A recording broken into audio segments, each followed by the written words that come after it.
Assalamualaikum warahmatullahi wabarakatuh.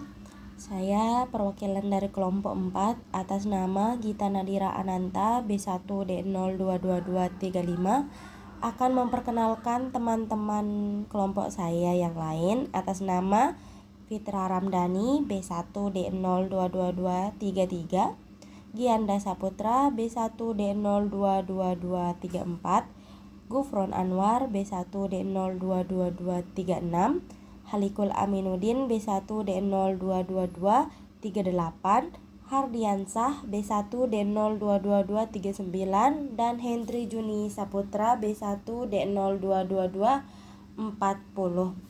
Jadi di video kali ini saya akan membahas tentang mineral, dimulai dari pengertian, jenis-jenis, fungsi, defisiensi, dan efek samping serta overdosis dari mineral itu sendiri.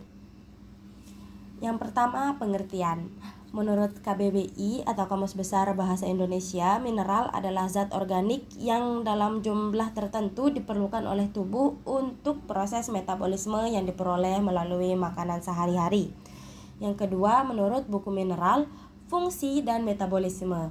Mineral adalah unsur yang bentuknya sederhana. Mineral juga sering dimaknai sebagai nutrisi mikro yang berperan untuk membantu fungsi tubuh agar tetap berjalan optimal. Yang kedua, jenis-jenis mineral ada dua, mineral makro dan juga mineral mikro. Mineral makro diantaranya fosfor, kalsium, magnesium, dan natrium. Fosfor adalah jenis mineral makro yang fungsinya sebagai komponen pembentuk enzim dan sel. Tak hanya itu, mineral yang satu ini juga berperan untuk memelihara kesehatan tulang dan membuat metabolisme berjalan optimal.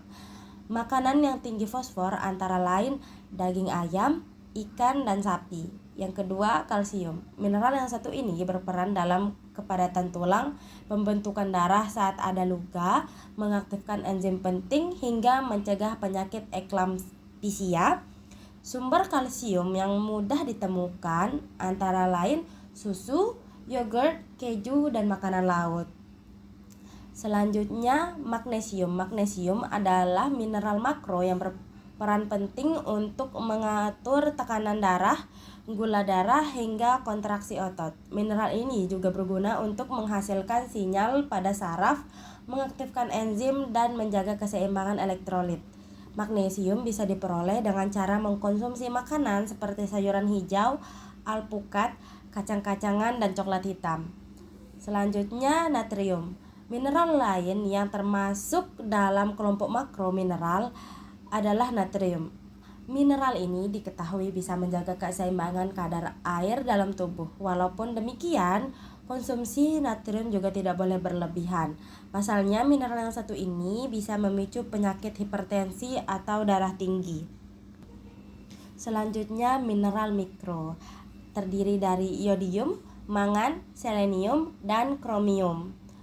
Yodium adalah komponen penting dalam hormon tiroid.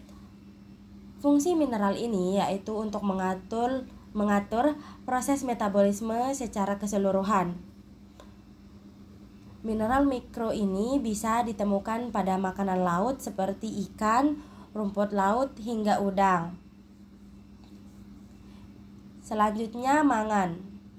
Mangan adalah mineral mikro yang berguna dalam proses regenerasi sel darah merah, pembentukan tulang, hingga melancarkan siklus reproduksi. Mineral jenis ini biasanya ditemukan di udang, gandum, dan biji-bijian lainnya.